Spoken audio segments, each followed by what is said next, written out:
Now, without further delay, let's begin today's webinar, Carbon Markets Unleashed, the global expansion of government-mandated programs and their impact on stakeholders. I'd like to introduce our first speaker, and that is George von Waldburg, Director, Environmental Markets at ICE. George, the floor is yours. Thank you, Karen. And thank you all for joining our Carbon Markets Unleashed webinar today. We will be discussing the global expansion of compliance carbon trading programs and how these may develop. But before I hand over to our guest speakers, allow me to introduce environmental markets and ICE's role in supporting the energy transition. Climate change is the challenge of our lifetime, and net zero is the mitigation pathway to address it. Net zero is about science, and it tells us that we have to limit global warming to within 1.5 degrees Celsius in order to avoid the most severe consequences. To do so, we cannot emit more than 250 gigatons of carbon dioxide. Climate change is created by an imbalance in the carbon cycle caused by humans emitting more greenhouse gases into the atmosphere than can be absorbed by the Earth's ecosystems. In order to reach net zero, we need to manage the carbon budget. The atmosphere is therefore the ultimate scarce resource. Human activity emits 40 billion tons of carbon dioxide a year, but for 82% of these are not currently priced, so they are not at risk or a liability to a company, and therefore there is little motivation to reduce them. The 18% at risk comprise emissions trading schemes and crediting mechanisms, as well as carbon taxes. To reach net zero, we have to reduce emissions to the point where no further reductions can be made, and then compensate for the residual pollution with removals. We must in parallel invest in alternative clean energy sources to compensate for fossil fuels. We can use carbon allowances to price and therefore reduce pollution, use renewable electricity and fuel incentives to build out clean energy capacity, and monetize carbon credits to finance removals. But net zero will not be achieved without increasing the tons at risk, and mandated programs such as emissions trading schemes are the most effective method of doing so. So understanding that environmental markets are the bridge between science and economics, let's introduce you to those. ICE is a global exchange network operating benchmark contracts for oil, natural gas, electricity, coal, and the environment, which together provide the price signals required to enable the energy transitions. To some, ICE is better known as the owner of the New York Stock Exchange, which we bought in 2012. The genesis of our environmental markets was the acquisition of the company I used to work for, and which launched the world's first carbon market in 2003, the Chicago Climate Exchange. The founders of CCX had previously developed the first cap and trade programs, which successfully removed acid rain in America in the 1990s by putting a price on sulfur dioxide. ICE's carbon volumes are now annually equivalent to more than half the world's carbon footprint. Companies use us to manage their compliance and price risk, with over $75 billion of open positions, translating into $1 trillion of notional value per year. The chart shows global carbon trading volumes split by product, with ICE's market share shown in blue. The most liquid carbon contracts are EU allowances with 75% of volume traded, followed by California with 15%, and REGI and UK allowances with 2% each.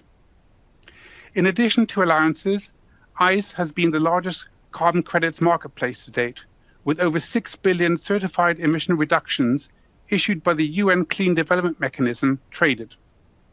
We are also the largest market for renewable energy certificates, with over 350 million RECs, as well as for renewable fuels, with 5 billion RINs traded. So now to today's speakers. Up first, we have Robert Ritz, and I will not read out his CV or will run into overtime.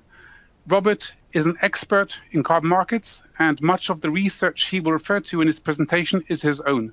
He's taught at Oxford, Cambridge, and MIT, and is a member of the Energy Policy Research Group, as well as being a principal at McKinsey's Veyt Economics. He will be followed by Marcus Ferdinand, whom I met 15 years ago when he was a carbon analyst at E.ON Energy Trading, and who has since managed one of the largest carbon research desks. He is now the Chief Analytics Officer at Veyt and a recognized industry expert. Now, before we hand over to Robert, we'd like to ask you, the audience, a polling question. And the question is, are you currently active in allowance markets in A, Europe, B, North America, C, Asia, D, intending to become active in these, or E, not active? So please respond to these questions now. And as we wait for these to come in, I can tell you that I would assume the vast majority of the responses will be for Europe being the largest market. I would expect that to pretty much reflect the market shares that we have seen in EU allowances. And I would expect not very many to be active in Asia. But I think, as we will hear soon from our guest speakers, we can expect that to change in the coming years. So if Robert and Marcus agree to join us again at some stage, it'll be interesting to see whether that has progressed.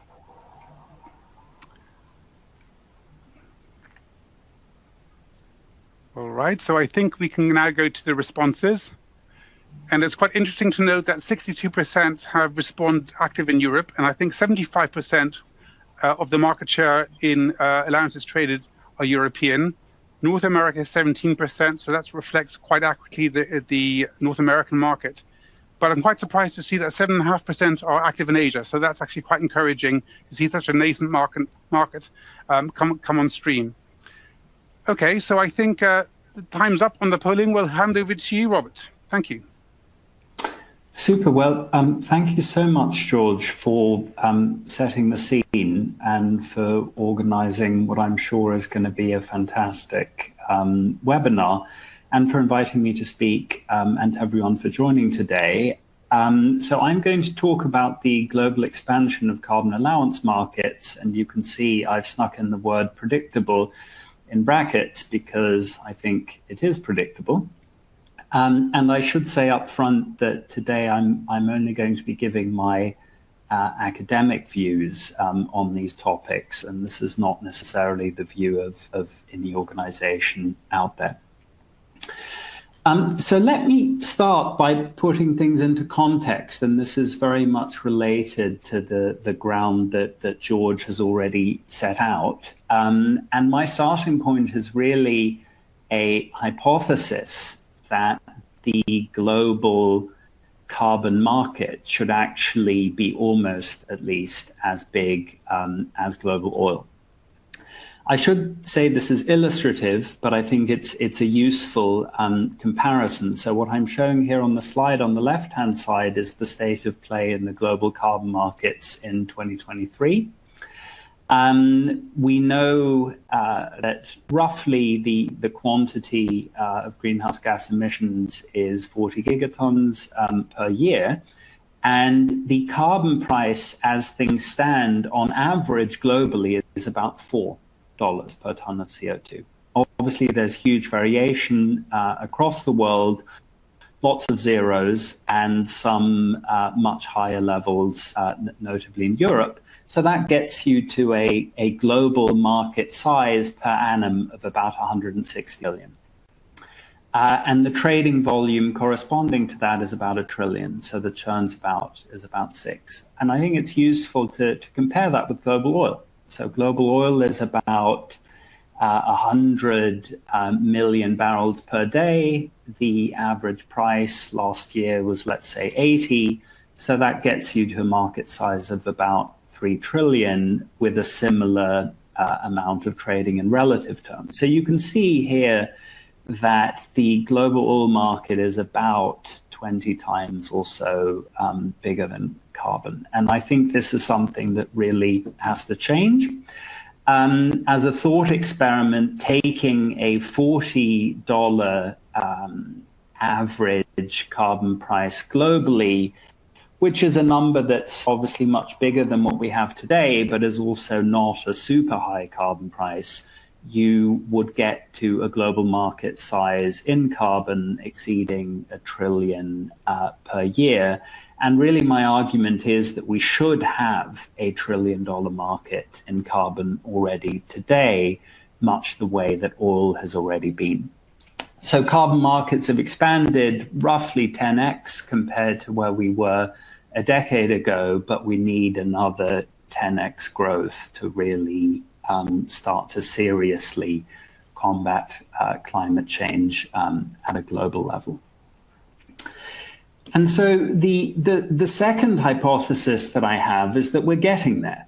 And, George has already referred to a lot of increasing interest in carbon pricing around the world, including in Asia.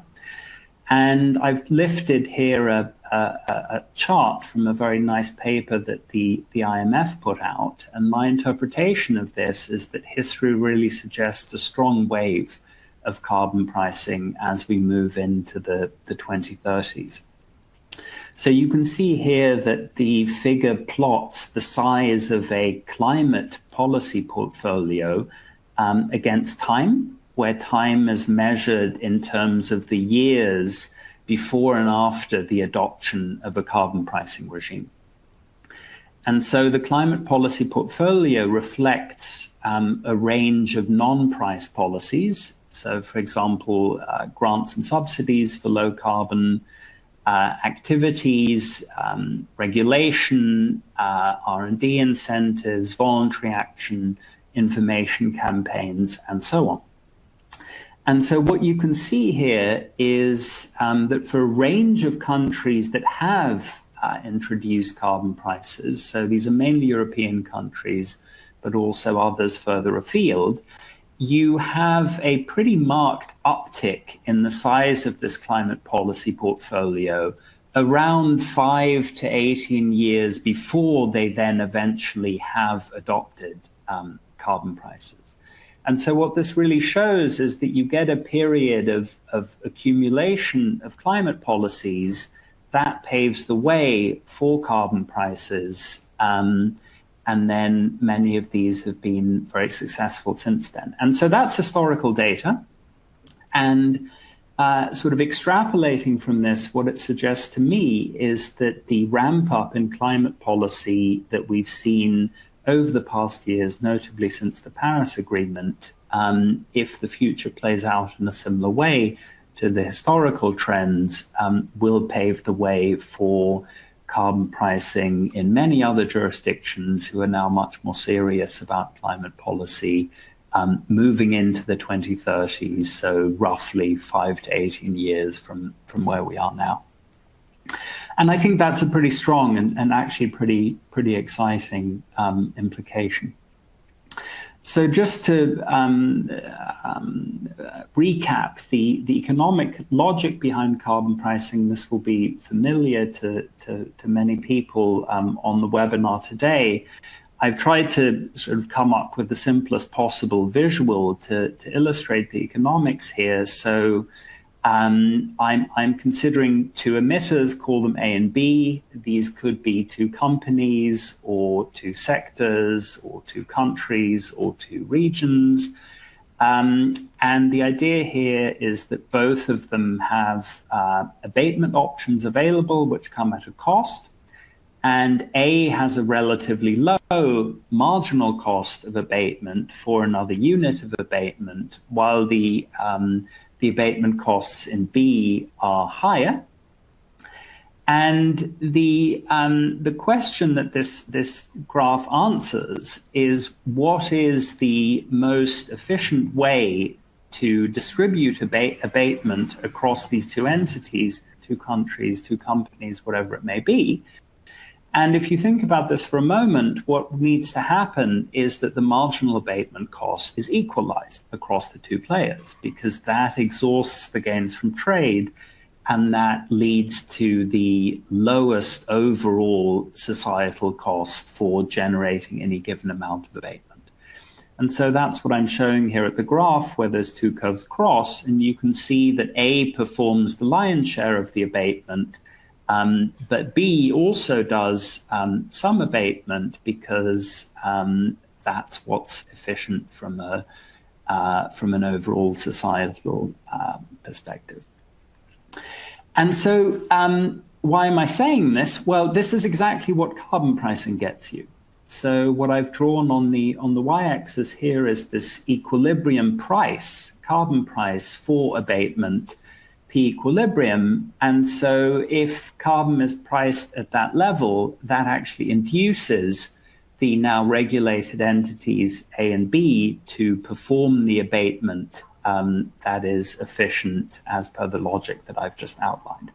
So that's the standard sort of textbook logic behind carbon pricing. Clearly, there are other additional benefits. It's always useful to be very clear on what some of the auxiliary assumptions are behind the economics. So one is we want to incorporate the externality, the environmental externality into decision making. This is what the carbon price achieves. And of course, behind the scene, we're also constructing a strong incentive to measure and report emissions, which is absolutely essential, and also creating an incentive to pursue green innovation, which from the perspective of these companies or countries is basically to make investments in new technologies that shift these cost curves downwards over time and make abatement cheaper. So that's the standard logic behind carbon pricing. And clearly it's important, but actually I think it's only part of the story. So I think that emissions caps are actually much more central than is commonly discussed to climate policy. And really, you can see that from a particular concern that I think is very important now, which is that we've had a lot of emerging policy actions since the 2015 Paris Agreement, but basically global emissions aren't really going down. And so you might ask, why is that? And I think one of the reasons is that policies often come with unintended consequences. So some policies sort of crowd out other policies, so the policies are actually substitutes. There's a long-standing concern around carbon leakage. So if one region pushes carbon prices, that leads to market share losses to other regions where emissions then go up. And so this is actually really quite a difficult problem. And I think the so what here, from my perspective, is that seriously combating climate change really does require placing a cap on carbon emissions and governments coming in, those caps declining over time, which puts a price on emissions. And this is really, I think, an important priority globally, which leads to the attractiveness of compliance, so government-led carbon pricing regimes. So another big benefit of carbon pricing is that it actually works. And so we know from experience now, and I guess the British carbon price on the power sector is perhaps the most famous example here. Many of you will have seen that a couple of weeks ago, Britain exited coal-fired power generation, and carbon pricing played a major role in helping that happen. And there's an increasing volume of very serious academic work that tries to estimate the impacts of carbon pricing.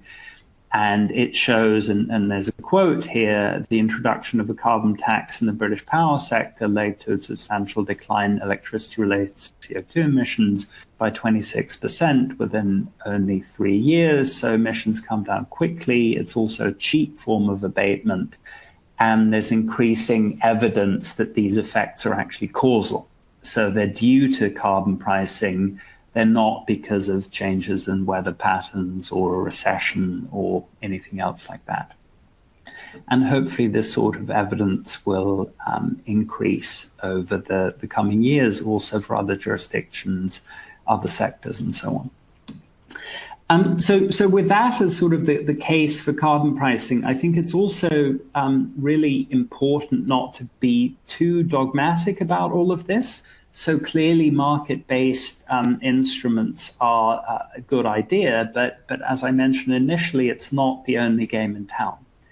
What one still sees pretty often is what I'm here calling a straw man, that sort of economics says that, well, what you need is a global carbon price, so a single uniform price at the global level set at the social cost of carbon, reflecting monetary damages from emissions. If you read things like the Economist magazine, this claim still sort of occasionally surfaces, also in other places. And it's true in a very sort of narrow sense, looking at the textbook economics, but the assumptions are actually very strong. As soon as, because you're basically assuming that all other markets, aside from the climate change externality, are working perfectly, which of course in reality they're not. So you have innovation spillovers, financial constraints, market power, politics, et cetera. And once you recognize this, it becomes clear very quickly that actually we need multiple climate policy instruments, not just one. And in fact, the socially optimal carbon price is not necessarily set at the social cost of carbon. It's not necessarily the same across sectors or across countries, but clearly we do need a strong carbon price signal. So how are these carbon prices implemented in practice? So Marcus is going to talk us through international experience in much more detail. I just wanted to set the scene here, looking at European and North American examples. And so here you can see sort of the classic trade-off between having the emissions trading system or cap and trade versus a tax. If you have cap and trade, you have certainty over emissions. The political economy tends to be favorable. If you're looking at a tax, then you instead have certainty over the price level, but the politics tends to be more difficult for taxation. And what's been happening over the last decade or so in carbon pricing is that both in North America and in the EU, things have moved towards what I refer to as hybrid market designs that try to get the best of both worlds. And as I'm sure we'll discuss more, in North America, but now also in the UK, that involves emissions trading augmented with prices and caps and floors. And in the EU, there's a market stability reserve, which has a similar effect because it means that the emissions cap is no longer fixed, but it's actually a function of market outcomes. And as I'm very happy to outline in more detail, that also has the additional benefit of getting rid of something called the waterbed effect, and thereby allowing for complementary policies, so these additional climate policies that I've mentioned, to incrementally reduce emissions, precisely because the cap in the emissions trading system is not set in stone.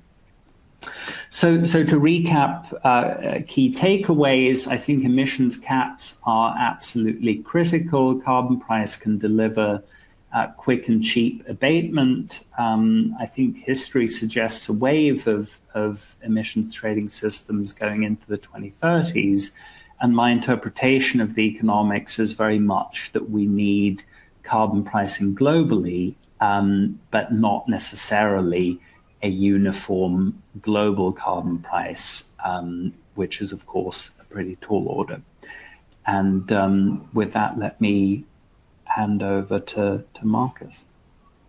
Thank you so much, Robert. I find it very interesting your comment on the carbon pricing globally. So that very much fits in with my comment earlier on about the energy transitions, because there isn't just one energy transition. The cost of abatement varies greatly depending on the underlying fossil fuels, on the various economic inputs. So that is one definitely to take away. Before we hand over to Marcus, do you have any questions for Robert on this presentation? Well, plenty of them. Thanks for the great presentation, Robert.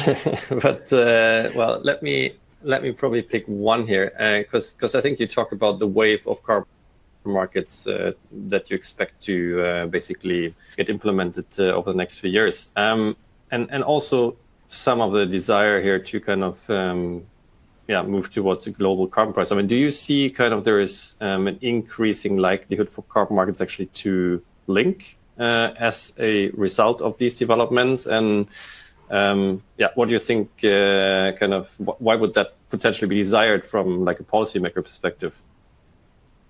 Yeah, thanks, Max. I think linking is a good question, and just sort of to recap, the idea behind linking to carbon markets is that you coordinate carbon prices between two countries or regions, so you have greater scope for gains from trade because you have a wider base, if you like, of regulated entities. So I think the logic is pretty strong, and I think we may talk about this more in the Q&A. Is that obviously the EU UK relationship and linking there may be back on the radar with a new government in the UK, and of course there's prior history there.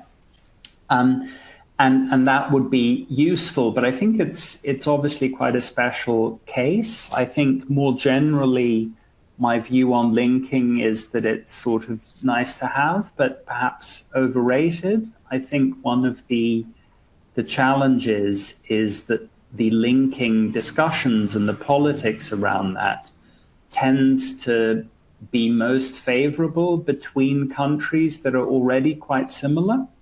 But of course, in those situations, the gains from linking are actually sort of by construction also smaller. So I think there are lots of other priorities for carbon markets, like integrating carbon removals and so on, that I think are really an order of magnitude more important than linking.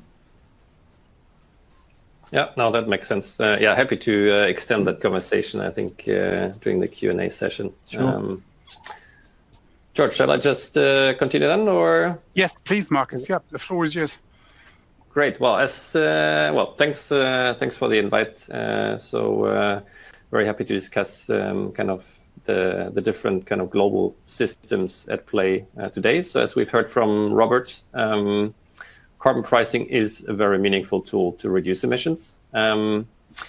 Despite having close to 40 emission trading systems operating on global scale, there are a number of differences in design features, liquidity, possibility for stakeholders to participate in these schemes. So what I will explore now over the next few minutes is to go a bit deeper into some of those systems and see how investable those systems are actually. Just briefly, I'm representing Veyt. We're an analysis company looking at carbon and renewable energy market analytics.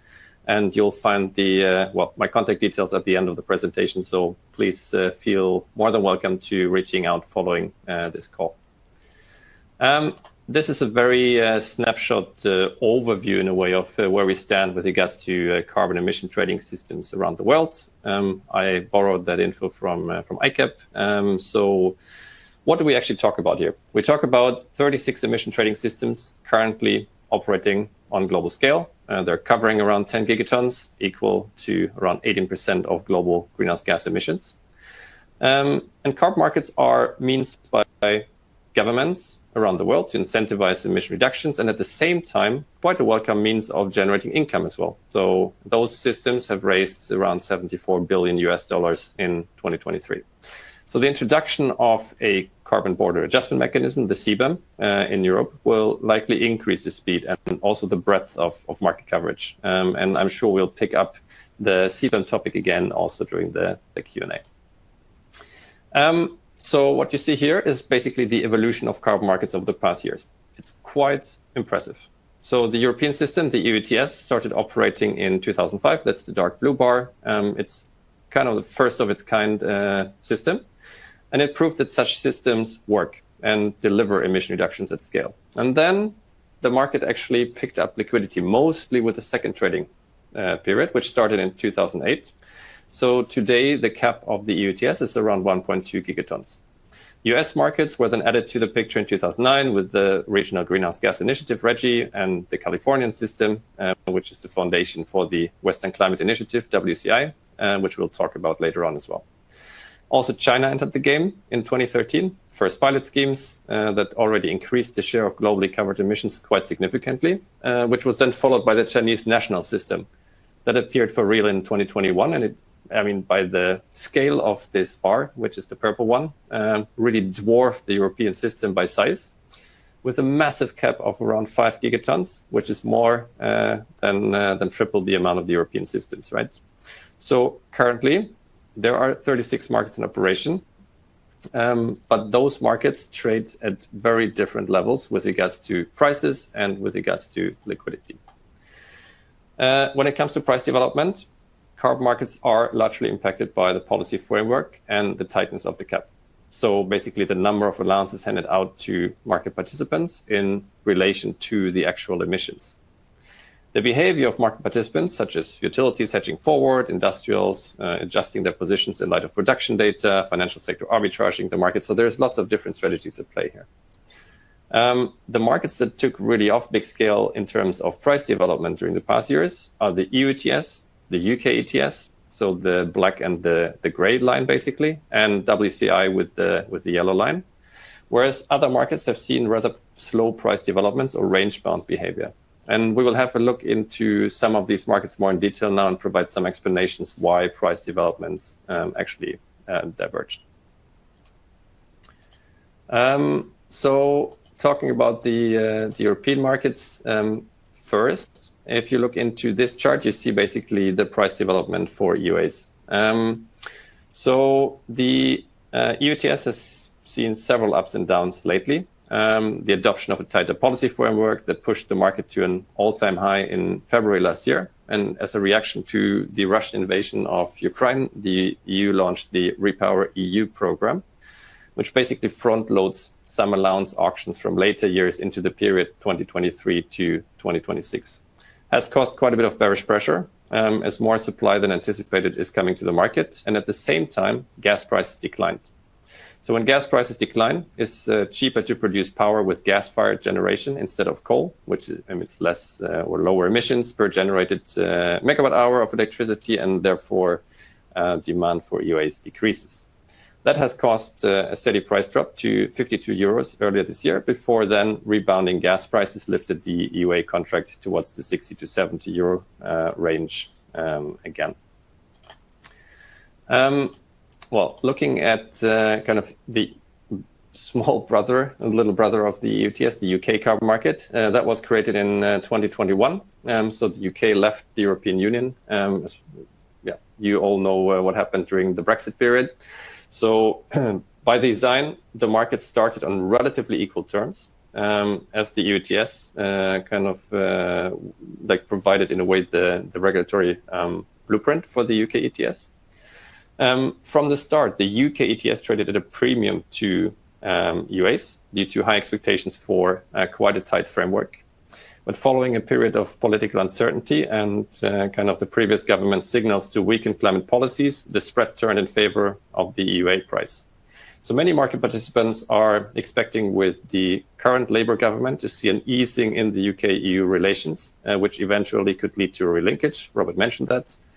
And this might prove, well, not as easy as some discussions suggest, because the EU is implementing the carbon border adjustment mechanism, which basically prices imports for the carbon content, right? So deducting any carbon price that is already paid in the exporting jurisdiction, which means a negative spread from the point of view of the UK, will make it more expensive to export from the UK to the EU and could have bearish effects on UK industry production and also potentially UKA prices. But we can discuss that also a bit more in detail. What you look at here is basically the ratio of emission shares over time. So in the EU ETS, we're witnessing a paradigm shift, which in a way tells the success of the EU ETS, but also has some implications for price setting going forward. During the second trading phase, which ended in 2012, the power sector was the dominant source of emission. That's this like big blue kind of part here on the left pie chart. So the carbon price together with other measures such as renewable targets and fossil phase-out policies, they have reduced power sector emissions much more significantly compared to industry emissions. So at the end of phase 4 in 2030, we expect the industry emissions to account for more than half of all the emissions covered in the EU ETS, which obviously requires different price drivers to take over as the market moves from a fuel switch dominated market where the price is set by the cost of carbon to switch from coal generation to gas generation to an industry abatement cost driven market. And it's quite important to remember this when we talk about price forecasts in a second. What you see here is the cap trajectory for the EU ETS as projected based on current legislation. And basically what you see, and that's the main important message from this chart, the cap is running towards 0 by 2040.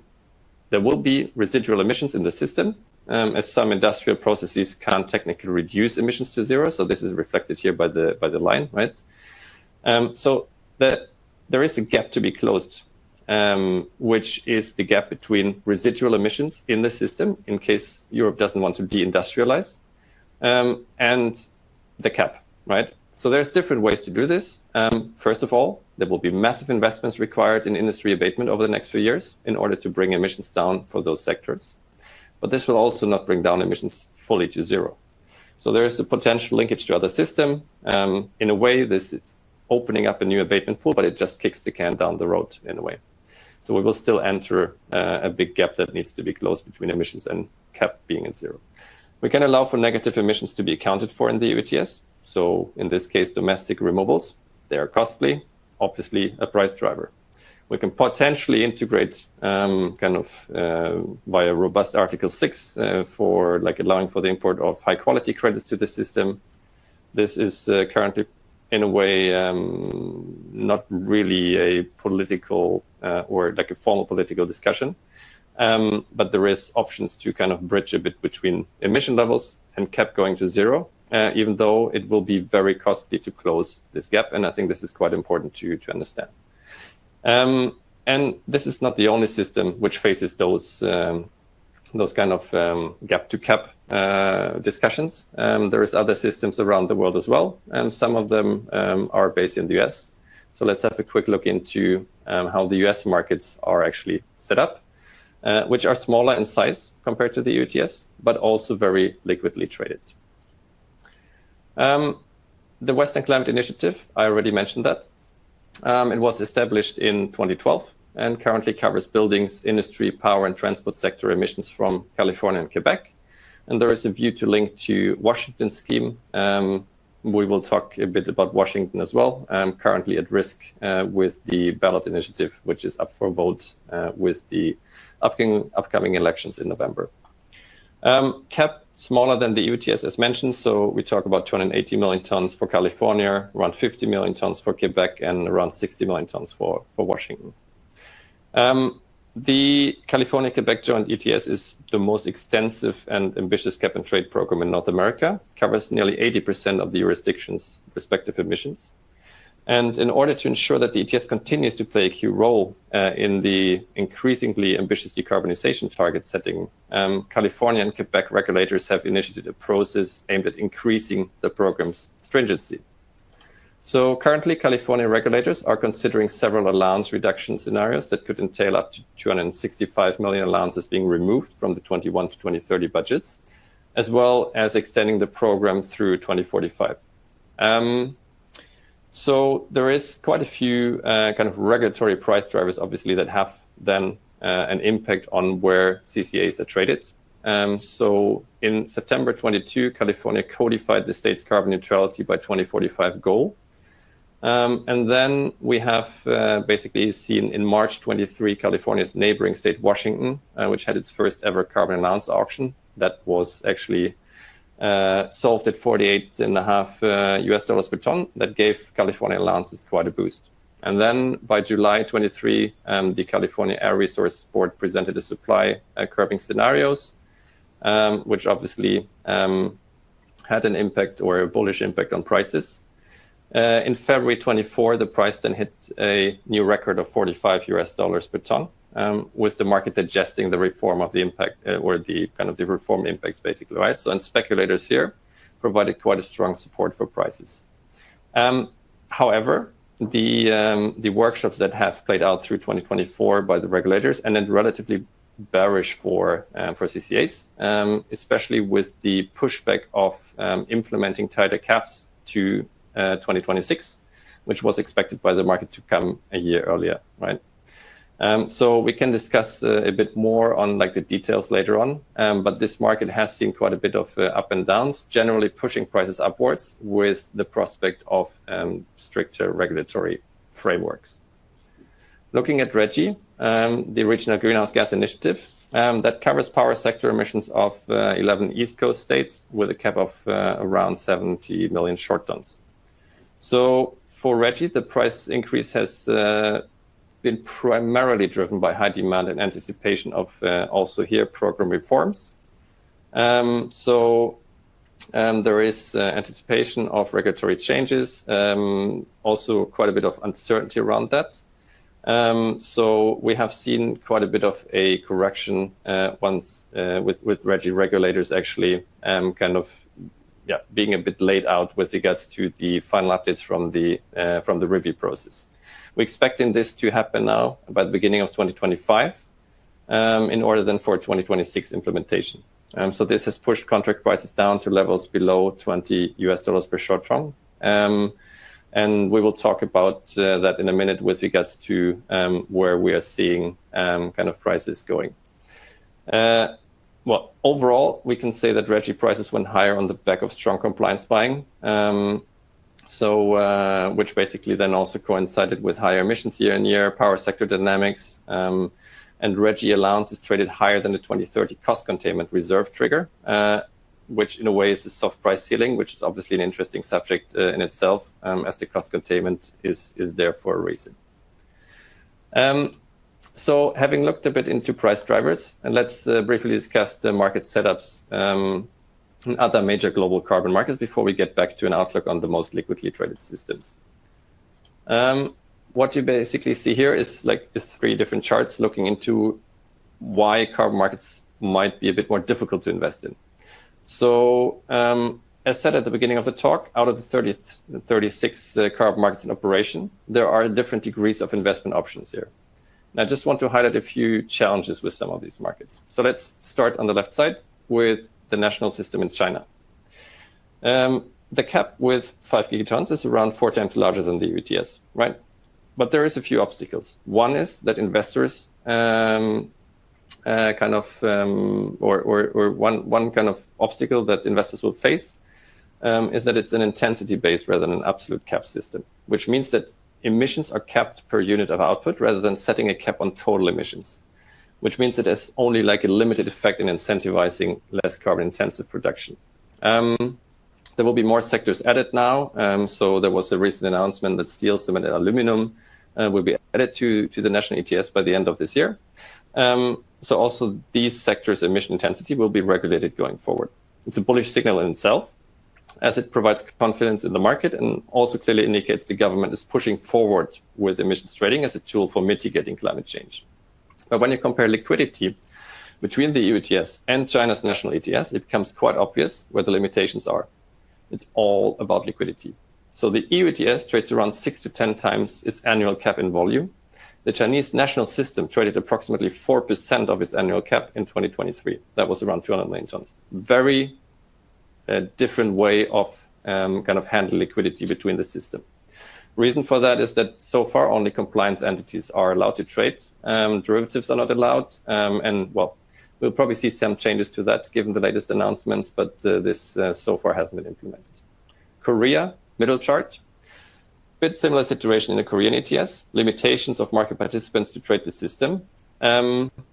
So despite a quite decent cap of around 570 million tons in 2024, market liquidity is much lower compared to the EU ETS when you look at it from a daily volume perspective.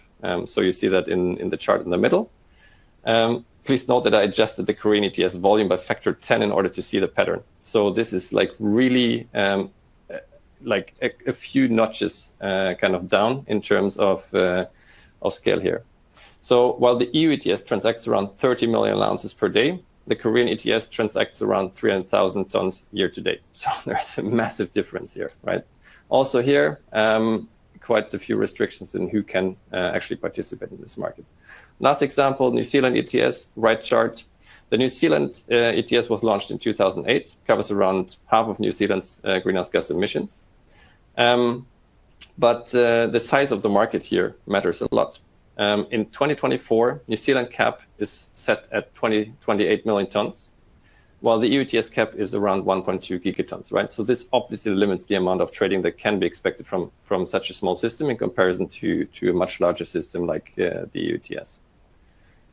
So let's end with having a look into carbon price forecasts. And I'm just giving you a snapshot into some of the markets that we look at.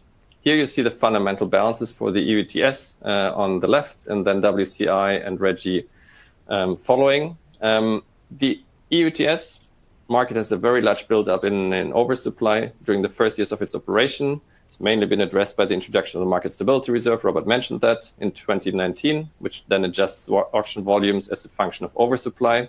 And during the next years, the market is really facing significant annual shortages, which will provide fundamental signals to abate, which will obviously then have impacts on prices. WCI, as mentioned earlier, California regulators are considering several different allowance reduction scenarios, which could entail up to quite a large number of allowances being removed from the 21 to 2030 budgets, and also expanding the program through 2045. So the market balance reflects such allowance reduction, which pretty much aligns with the price trajectory, which I'm going to show you on the next slide in terms of upwards pointing trajectories here. We assume in this market balance that an ICE vehicle ban sale is actually implemented from 2035, which affects then transport and transport demand accordingly.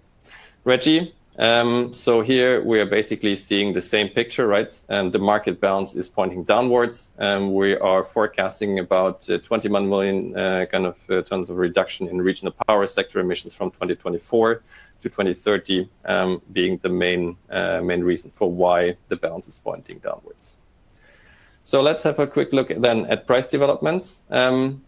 EU ETS price on top here, you see quite an upwards pointing trajectory in the short term.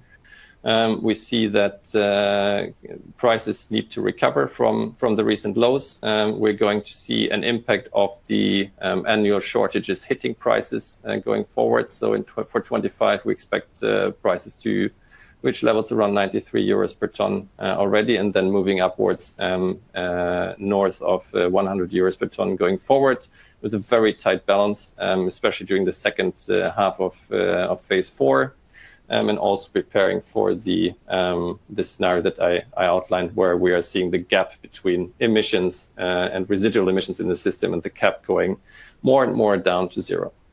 On WCI, we are I'm just showing you the price trajectory named here cap option 2, which basically resembles the 265 million tons emission reductions for the trading period mentioned. What you're basically seeing here is that price trajectory is slightly more moderate in comparison to what we're seeing on the EU side, basically because the Californian system is set up in a slightly different way with regards to the policy effect it has.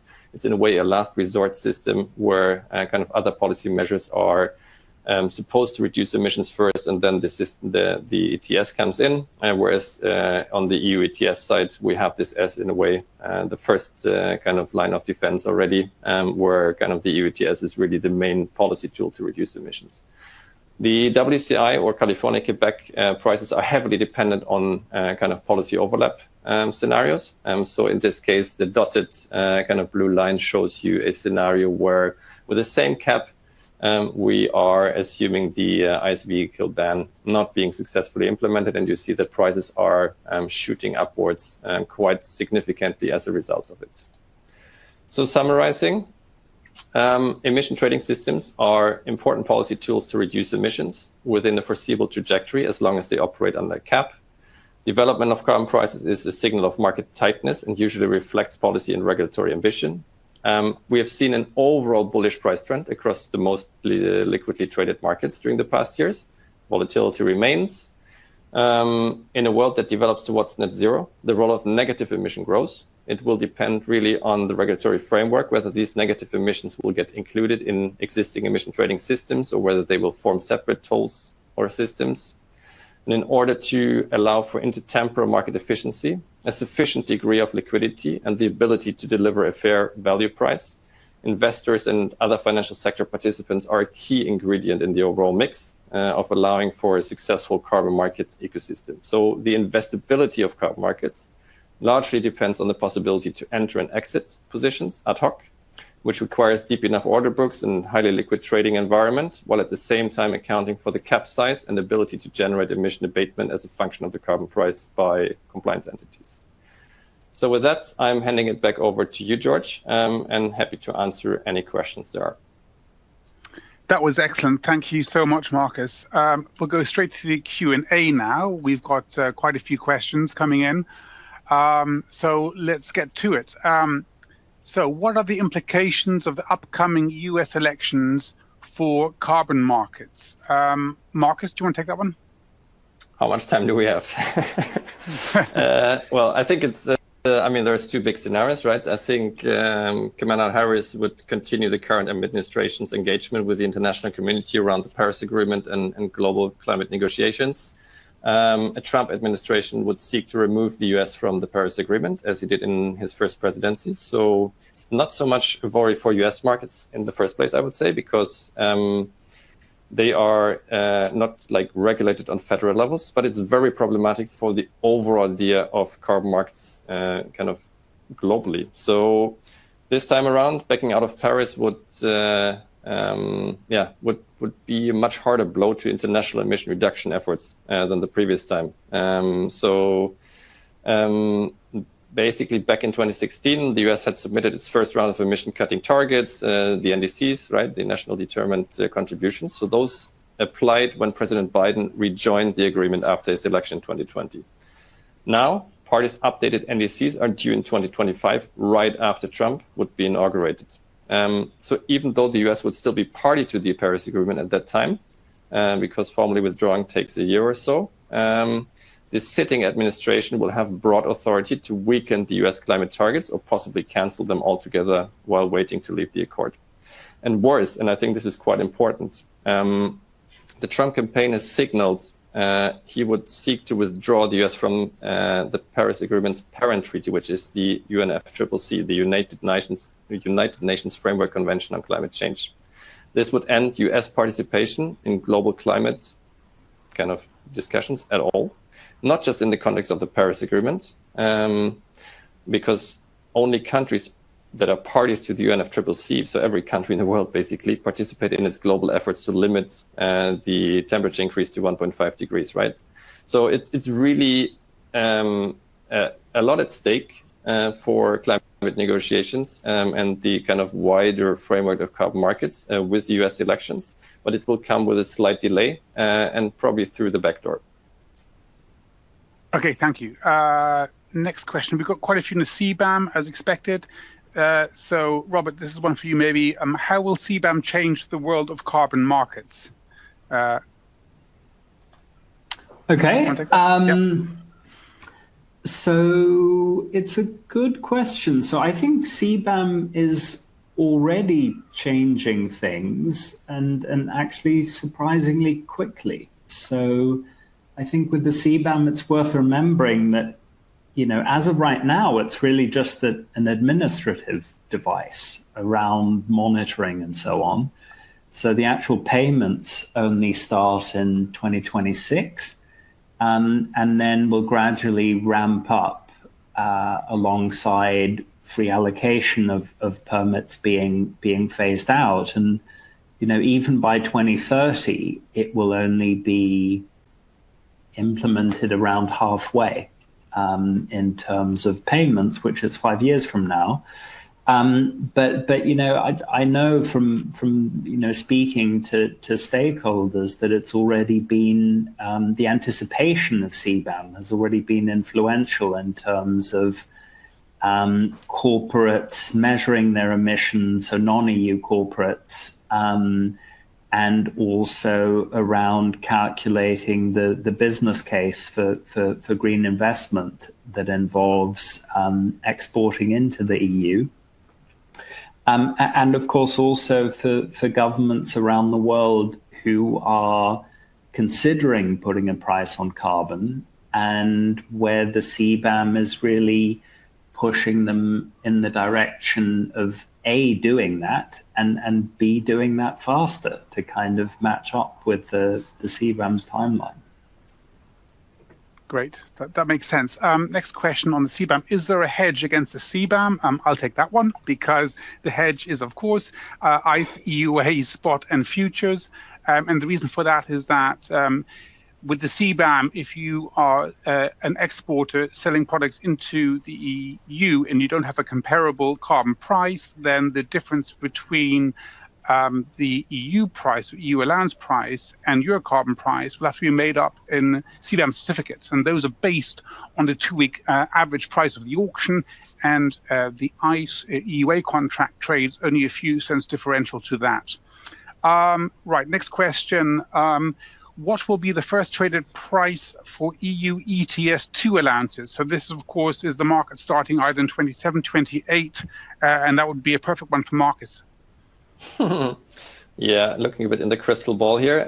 We've done some fundamental analysis around kind of how the ETS 2 is designed with regards to cap setting and emission projections. I think there was another question as well on kind of the cap size. So, I mean, overall, the ETS 2 is equals in size in a way compared to the EU ETS, the ETS 1, right? So we talk about 1.3 gigatons at the start and then kind of gradually declining. I think the cap for the ETS 2 is going to zero by kind of assumed current legislation in 2044. So also there, rapid declining cap. The market is supposed to start in 2027, potentially delayed by a year, depending on gas and oil prices, price development. So we don't attribute a high likelihood for this to happen, but it might happen. And another very important feature or design feature for the ETS2 that policymakers have implemented is a so-called front loading. So the first year of the system will basically see a 30% higher cap compared to what kind of in theory would be attributed to it, which is a cap that is then in a way corrected by reducing the cap size for the years 29 to 2031. So what happens? It basically means the system will start over allocated in the first year and then very rapidly go into a shortage, right?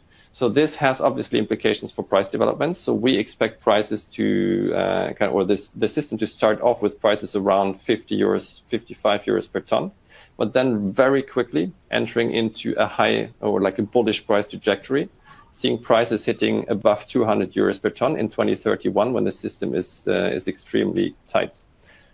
So we can obviously debate around arbitrage opportunities, policymakers who kind of view this as critical and have some views on whether or not this is realistic. But from a fundamental perspective, this is what we expect currently.